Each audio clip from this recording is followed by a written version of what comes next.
Quand on commence le piano, on entend souvent parler de gammes. Mais de quoi s'agit-il exactement et comment bien les réaliser? C'est ce que je vous explique dans cette vidéo. Je suis Lorenzo du blog Le Piano Enchanté, où je t'explique comment libérer tes émotions en jouant au piano. Bon, l'exercice d'aujourd'hui est plutôt orienté technique et base, mais il faut bien commencer quelque part. Ok, une gamme c'est tout simplement un ensemble de notes qui se suivent dans l'ordre logique. Cet ordre logique correspond tout simplement à quelque chose qui sonne bien à l'oreille.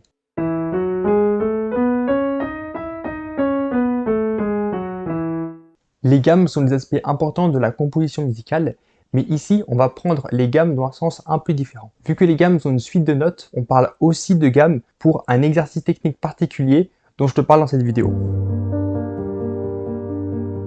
Les gammes t'aident à apprendre l'indépendance et la coordination au niveau de tes doigts de façon adaptée aux débutants, malgré le fait que ce soit des exercices assez répétitifs au final. Rentrons dans le vif du sujet, quelle note jouer? On va commencer par la gamme de Do majeur. Elle commence sur un Do et finit sur le Do de l'octave au-dessus. Elle est composée de toutes les notes blanches entre ces deux Do. Si tu veux trouver d'autres gammes, il y a une méthode sur un piano. Tu commences en plaçant ton pouce sur le Do, ensuite tu remplaces ton petit doigt par ton pouce, et ensuite tu commences à jouer en ajoutant un dièse à l'avant-dernière note. On joue toutes les notes blanches, pour l'instant on n'a aucun dièse. Là on arrive à l'avant-dernière note, c'est-à-dire la septième, donc on va faire le Fa en dièse. Et voilà, tu as maintenant la clé de Sol. Si tu te redécales, tu tombes sur la clé de Ré. Il y aura donc deux dièses à présent, celui qu'on a déjà trouvé et l'avant-dernier. On va jouer ça. On intègre le Fa dièse de la gamme d'avant. L'avant-dernière note, on met un dièse. Et voilà, tu as toutes les gammes. Ok, maintenant on va faire un petit point sur les doigts à utiliser. On va commencer simple avec un seul octave. Ok, pour un octave, main droite en montant, on joue 3 notes.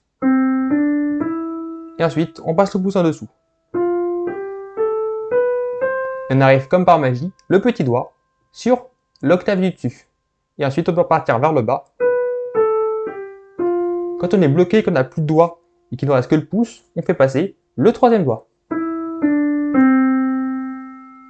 Et pour la main gauche, c'est la même chose en inversé.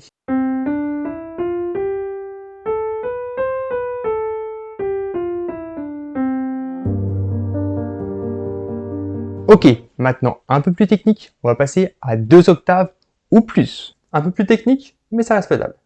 On commence comme pour un octave.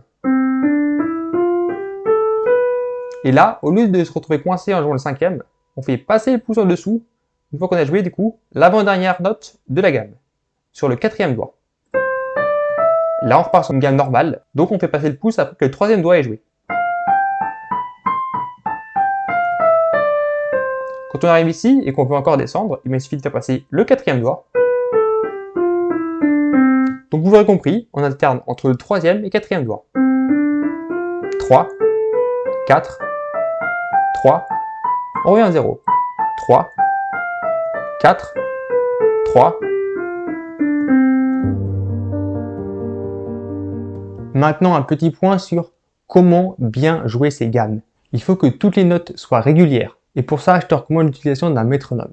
Mais il faut également que toutes les notes soient à la même nuance. Elles doivent être toutes fortes, bien nettes et bien distinctes. On ne veut pas voir ça. Ni ça. Ni ça. On veut entendre ça, tout simplement.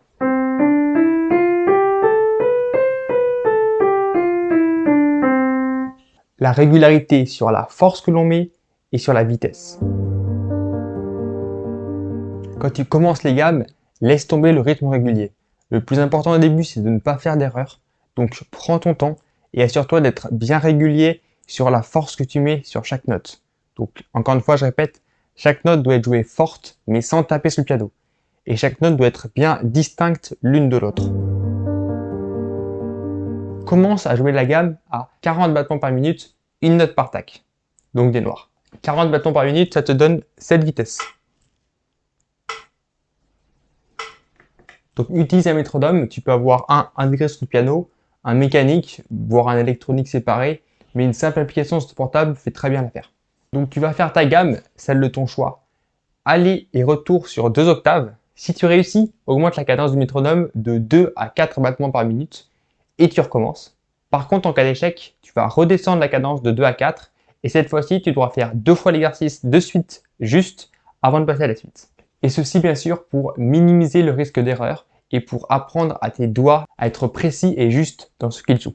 Une fois que tu arrives à 80 battements par minute, tu peux redescendre à 40 battements par minute et jouer 2 notes par tac, donc des croches.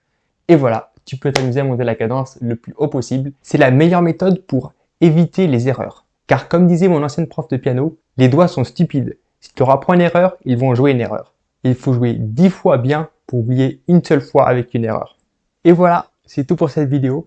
Pour aller plus loin, tu peux consulter un article que j'ai écrit sur le sujet. Le lien est en commentaire épinglé ou en description. N'oublie pas qu'il est important de pratiquer ce que je t'ai enseigné dans cette vidéo, si besoin en regardant la vidéo à côté. Mais tu ne vas pas t'améliorer au piano simplement en regardant des vidéos ou des articles. Donc à un moment, il faut s'y mettre et pratiquer.